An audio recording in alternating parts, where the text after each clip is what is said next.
हर हर महादेव। जय गुरु जी। संगत जी, आइए संगत जी, इस संध्या वेले बैठकर गुरु जी की कृपा प्राप्त करें और महादेव की यह दिव्य शिव पुराण पाठ में अनंतम लीलाओं का ज्ञान प्राप्त करें। संगत जी, कृपया पाठ को बेहद ध्यान पूर्वक और अंत तक सुना कीजिए। जय गुरु जी, शुक्राना गुरु जी।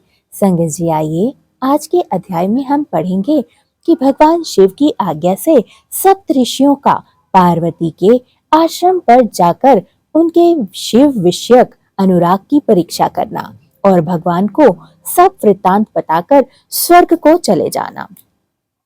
ब्रह्मा जी कहते हैं, देवताओं के अपने आश्रम में चले जाने पर पार्वती के तप की परीक्षा के लिए भगवान शंकर समाधिस्थ हो गए थे। वे स्वयं अपने आप में अपने ही परात्पर स्वस्थ माया रहित तथा उपद्रव शून्य स्वरूप का चिंतन करने लगे। उस ध्येय वस्तु के रूप में साक्षात भगवान महेश्वर ही विराजमान है। उनकी गति का किसी को ज्ञान नहीं होता। वे भगवान वृषभ ध्वज ही सबके सृष्टा परमेश्वर हैं। तात उन दिनों पार्वती माँ बड़ी भारी तपस्या कर रही थी। उस तपस्या से रुद्रदेव बड़े विस्मय में पड़ गए। भक्ताधीन होने के कारण ही वे समाधि से विचलित हो गए और किसी कारण से नहीं। तदंतर सृष्टिकर्ता हर ने वशिष्ठ तथा सप्त ऋषियों का स्मरण किया। उनके स्मरण करते ही वे सातों ऋषियों शीघ्र ही वहां आ पहुंचे। उनके मुख पर प्रसन्नता छा रही थी तथा वे सब के सब अपने सौभाग्य की अधिक सराहना कर रहे थे।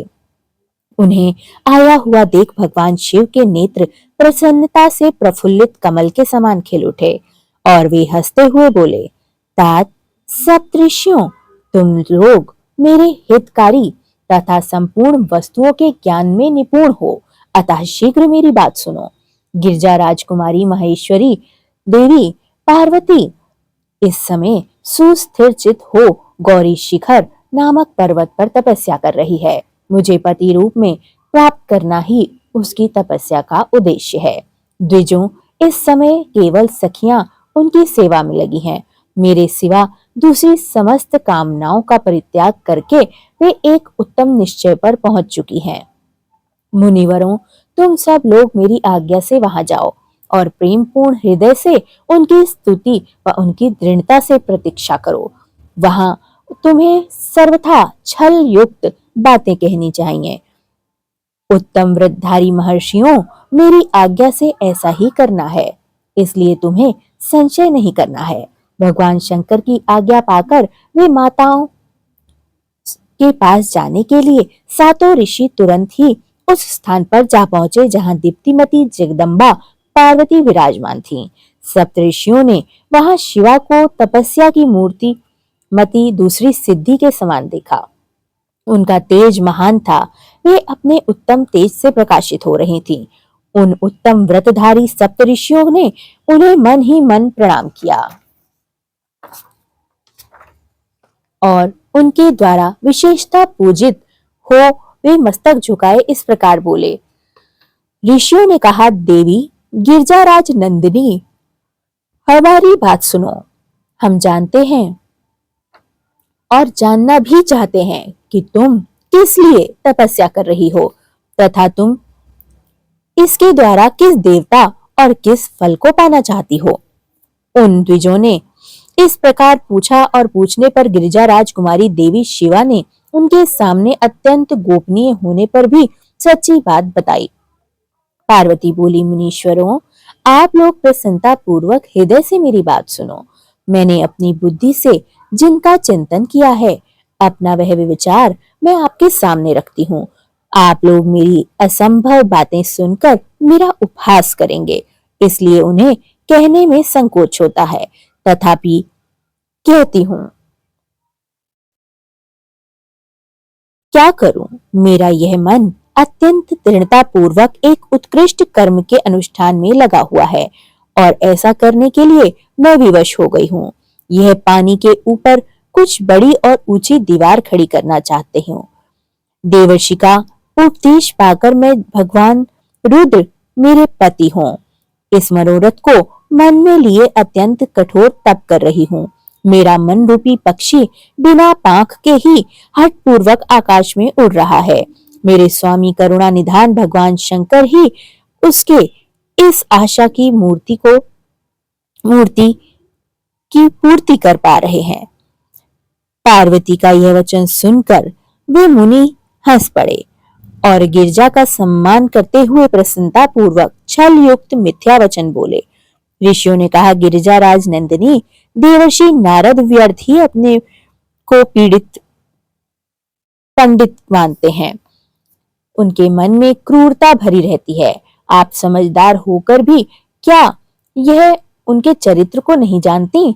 नारद छल कपट की बातें करते हैं और दूसरों के चित्त को मोह में डालकर मथ डालते हैं। उनकी बातें सुनने से सर्वथा हानि ही होती है। ब्रह्मपुत्र दक्ष के पुत्रों को नारद ने जो छल पूर्वक उपदेश दिए, उसका फल यह हुआ कि वे सब के सब अपने पिता के घर को लौटकर न आ सके। यही हाल उन्होंने दक्ष के दूसरे पुत्र का भी किया। वे भी उनके चक्कर में आकर भिखारी बन गए। विद्याधर चित्रकेतु को उन्होंने ऐसा उपदेश दिया कि उसका घर ही उजड़ गया। प्रहलाद को अपना चेला बनाकर उन्होंने हिरण्यकश्यप से बड़े बड़े दुख दिलवाए। ये सदा दूसरों की बुद्धि में भेद पैदा किया करते हैं। नारद मुनि कानों को पसंद आने वाली अपनी विद्या जिस जिस को सुनाते हैं, वही अपना घर छोड़कर तत्काल भीख मांगने लगता है। उनका मन मलिन है, केवल शरीर ही सदा उज्जवल दिखाई देता है। हम उन्हें विशेष रूप से जानते हैं क्योंकि उनके साथ रहते हैं। उनका उपदेश पाकर बड़े बड़े विद्वानों द्वारा सम्मानित होने वाली तुम भी व्यर्थ ही बुलावे में आ गई हो और मूर्ख बनकर दुष्कर तपस्या करने लगी हो। बाले, तुम जिनके लिए यह भारी तपस्या करती हो ना, वे रुद्र सदा उदासीन, निर्विकार तथा काम के शत्रु हैं। इसमें संशय नहीं है। वे अमांगलिक वस्तुओं से युक्त शरीर धारण करते हैं, लज्जा को तिलांजलि दे चुके हैं। उनका ना कहीं घर है, ना ही कोई द्वार और ना ही किसी कुल में उत्पन्न हुए हैं। इसके भी कारण किसी को नहीं पता। कुसंगित वेश धारण किए हुए भूत तथा प्रेतों आदि के साथ रहते हैं। नंग धड़ंग हो शूल धारण किए घूमते रहते। धृत नारद ने अपनी माया से तुम्हारे सारे विज्ञान को नष्ट कर दिया है। युक्ति से तुम्हें मोह लिया है और तुमसे तप करवाया है। देवेश्वरी गिरजाराज नंदिनी, तुम्हें विचार करना होगा कि ऐसे वर को पाकर तुम्हें क्या सुख प्राप्त होगा। पहले रुद्र ने बुद्धि से खूब सोच विचार कर साध्वी सती से विवाह किया, परंतु वे मूढ़ हैं कि कुछ दिन में भी उनके साथ निभा न कर सके। उस बेचारी को वैसे ही दोष देकर उन्होंने त्याग दिया और स्वतंत्र हो अपने निष्कल और शोक रहित स्वरूप का ध्यान करते हुए उसी में सुख पूर्वक रम गए। देवी, जो सदा अकेले रहने वाले शांत संग रहित और अद्वितीय हैं, उनके साथ किसी स्त्री का निर्वाह कैसे होगा? आज भी तो कुछ नहीं बिगड़ा है। तुम हमारी आज्ञा मानकर घर को लौट जाओ और इस दुर्बुद्धि को त्याग दो। महाभागे, इससे तुम्हारा भला होगा। तुम्हारे योग्य वर है भगवान विष्णु, जो समस्त सद्गुणों से युक्त हैं। वे वैकुंठ में रहते हैं, लक्ष्मी के स्वामी हैं और नाना प्रकार की क्रीड़ाएं करने में कुशल हैं। उनके साथ तुम विवाह करा लो और वह विवाह के लिए समस्त सुखों को देने वाले होंगे। पार्वती, तुम्हारा जो रुद्र के साथ विवाह करने का हठ है ना, ऐसे हठ को छोड़ दो और सुखी हो जाओ। ब्रह्मा जी कहते हैं, नारद, उनकी ऐसी बात सुनकर जगदम्बिका पार्वती हंस पड़ी और पुनः बोली, उन ज्ञान विशारद मुनियों से बोली। पार्वती ने कहा, मुनीश्वर, आपने अपनी समझ से ठीक कहा है, परंतु द्विजे, मेरा हठ भी छूटने वाला नहीं है। मेरा शरीर पर्वत से उत्पन्न होने के कारण मुझ में स्वाभाविक कठोरता विद्यमान है। अपनी बुद्धि से ऐसा विचार कर आप लोग मुझे तपस्या से रोकने का कष्ट ना करें।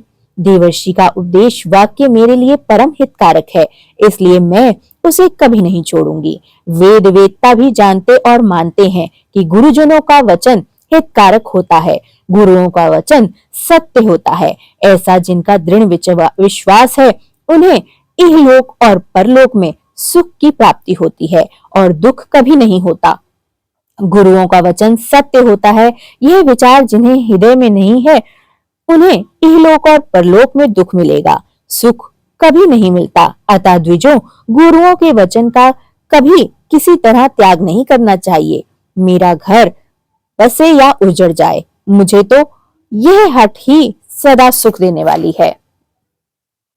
मुनिवरों, आपने जो बातें कही हैं, मैं उनका आपके कहे हुए तात्पर्य से भिन्न अर्थ समझती हूँ और उनका यह संक्षिप्त में विवेचन प्रस्तुत करती हूँ।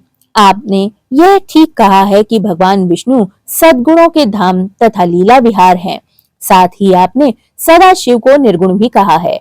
इसके लिए इसके जो कारण है वह बताया जाता है। भगवान शिव साक्षात पार ब्रह्म है, अतएव निरंकार है, निर्विकार है। वे केवल भक्तों के लिए शरीर धारण करते हैं, फिर भी लौकिकी की प्रभुता को दिखाना चाहते हैं। अतः परम हंसों की जो प्रिय गति होती है, उसी गति को वो धारण करते हैं, क्योंकि वे भगवान शंभु परमानंदमय हैं, इसलिए अवधूत रूप से रहते हैं। माया लिप्त जीवों को ही भूषण आदि के रूप में रुचि होती है, ब्रह्म को नहीं। वे प्रभु गुणातीत, अजन्मा, माया रहित, अलक्ष्य गति और विराट हैं। द्विजो, भगवान शंभु किसी विशेष धर्म या जाति आदि के कारण किसी पर अनुग्रह नहीं करते। मैं गुरु की कृपा से ही शिव को यथार्थ रूप से जानती हूँ। ब्रह्म ऋषियों, यदि शिव मेरे साथ विवाह नहीं करेंगे तो मैं सदा कुमारी ही रह जाऊंगी, परंतु दूसरे के साथ विवाह नहीं करूंगी। यह मैं सत्य सत्य कहती हूँ। यदि सूर्य पश्चिम दिशा में उगने लगे, मेरु पर्वत अपने स्थान से विचलित हो जाए तथा कमल पर्वत शिखर पर शिला के ऊपर खिलने लगे, तो भी मैं अपनी हट को छोड़ नहीं सकती। यह मैं सच्ची बात कहती हूँ। ब्रह्मा जी कहते हैं, नारद, ऐसा कहकर उन मुनियों को प्रणाम करके गिरिजाराज नंदिनी कुमारी पार्वती निर्विकार चित्त से शिखर पर स्मरण करती हुई चुप हो गई। इस प्रकार गिरजा के उस उत्तम निश्चय को जानकर वे सप्त ऋषि भी उनकी जय जयकार करने लगे और उन्होंने पार्वती को उत्तम आशीर्वाद दिया। और गिरजा देवी की परीक्षा करने वाले वे सातों ऋषि उनको प्रणाम करके प्रसन्नचित हो शीघ्र ही भगवान शिव के स्थान को चले गए। वहां पहुंचकर शिव को मस्तक नवाकर उन्होंने उन्हें प्रणाम किया और उनसे सारा वृत्तांत निवेदन कह डाला। उनकी आज्ञा ले वे पुनः सादर स्वर्ग लोक को चले गए। हर हर महादेव। जय गुरु जी, शुक्राना गुरु जी। हे महादेव, जो भी पाठ के समय त्रुटि हो मुझे बालक समझकर क्षमा कर देना। हे प्रभु, ये पाठ जिस जिस घर में पढ़ा या सुना जाए, उस घर में कभी कोई रोग, आर्थिक मानसिक अशांति या काल कभी प्रवेश न कर पाए। वहां के समस्त पितरों को गति प्राप्त हो, उत्तम स्थान प्राप्त हो। हे प्रभु, उस घर में सदा आपकी कृपा बनी रहे और मां लक्ष्मी का उस घर में स्थायी निवास हो। जय गुरु जी, शुक्राना गुरु जी। सर्वथा भला गुरु जी, समस्त सृष्टि का कल्याण हो। जय गुरु जी, शुक्राना गुरु जी।